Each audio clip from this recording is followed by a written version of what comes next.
नमस्कार दोस्तों, आज हम सीखेंगे त्रिभुज। तो दोस्तों हम पढ़ रहे हैं ज्यामितीय आकृतियां, उनमें से वर्ग और आयत हो चुका है और आज हम पढ़ रहे हैं तीसरी आकृति त्रिभुज।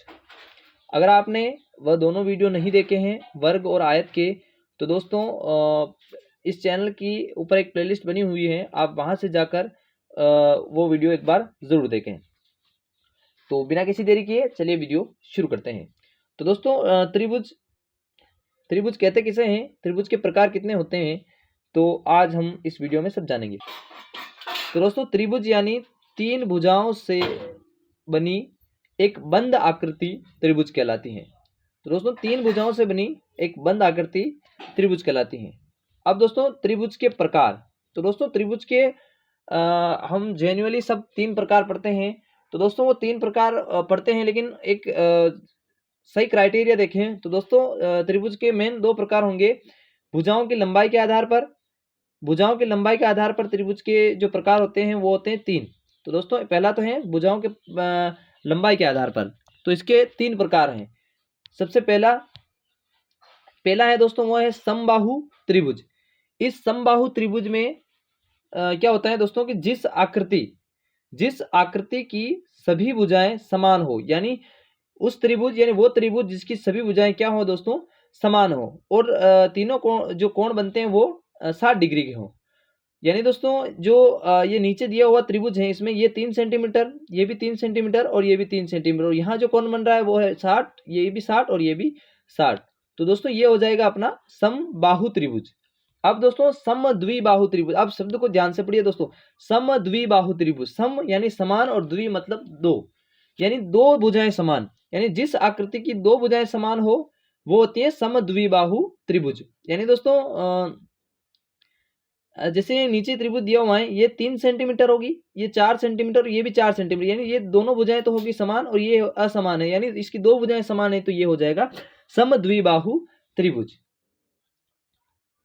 अब दोस्तों तीसरा त्रिभुज है दोस्तों विषमबाहु त्रिभुज।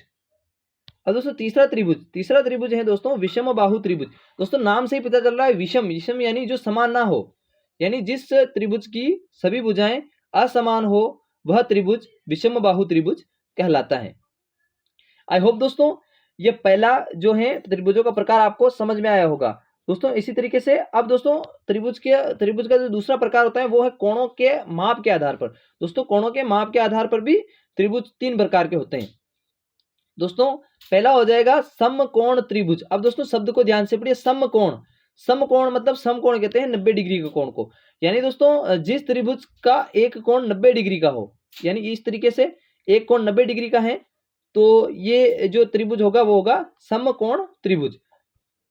अब दोस्तों दूसरा है न्यून कोण त्रिभुज, यानी दोस्तों न्यून कोण यानी कम, जिस आकृति या त्रिभुज के सभी कोण 90 से कम हो, यानी दोस्तों 90 से कम जो जिसका कोण होगा वह आकृति हो जाएगी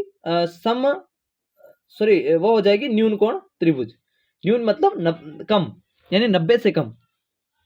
तो यहाँ पर देखिए दोस्तों ये आकृति न्यून कोण है, क्योंकि इसकी सभी भुजाएं जो है वो सभी कोण जो है वो 60 डिग्री हैं, यानी 90 से कम। अब इसी तरीके से दोस्तों अधिक कोण त्रिभुज, दोस्तों नाम से पता चल रहा है अधिक कोण, अधिक मतलब 90 डिग्री से अधिक। दोस्तों जिस त्रिभुज का एक कोण 90 से अधिक हो, यहाँ जो नीचे त्रिभुज दिया हुआ है दोस्तों इसका एक कोण 110 डिग्री है, तो ये दोस्तों जो ये जो त्रिभुज बन रहा है ये है अधिक कोण त्रिभुज। आई होप दोस्तों यह वीडियो आपको समझ में आया होगा और ज्यामितीय आकृतियां आपको समझ में आ रही होगी। अगर ये त्रिभुज आपको समझ में आए हैं तो लाइक कीजिए, चैनल को सब्सक्राइब कीजिए। दोस्तों इस त्रिभुज का जो ये वीडियो है इसके दो पार्ट बनेंगे। इस पार्ट में अपन ने त्रिभुज के प्रकार जाने हैं, अगले पार्ट में अपन त्रिभुज के क्षेत्रफल, उसका पाइथागोरस का सूत्र लगता है वो सूत्र, और जो इसके विकर्ण इसमें नहीं होते, यानी दोस्तों जो इसमें लंब डाले जाते हैं वो, उनके बारे में जानेंगे। अब इसी तरीके से दोस्तों बने रहिए हमारे साथ, इसी तरीके से सीरीज ज्यामितीय आकृतियों की सीरीज चलती रहेगी। आई होप दोस्तों ये वीडियो आपको समझ में आया होगा। अगर समझ में आया तो लाइक कीजिए, चैनल को सब्सक्राइब कीजिए। जय हिंद, जय भारत, धन्यवाद।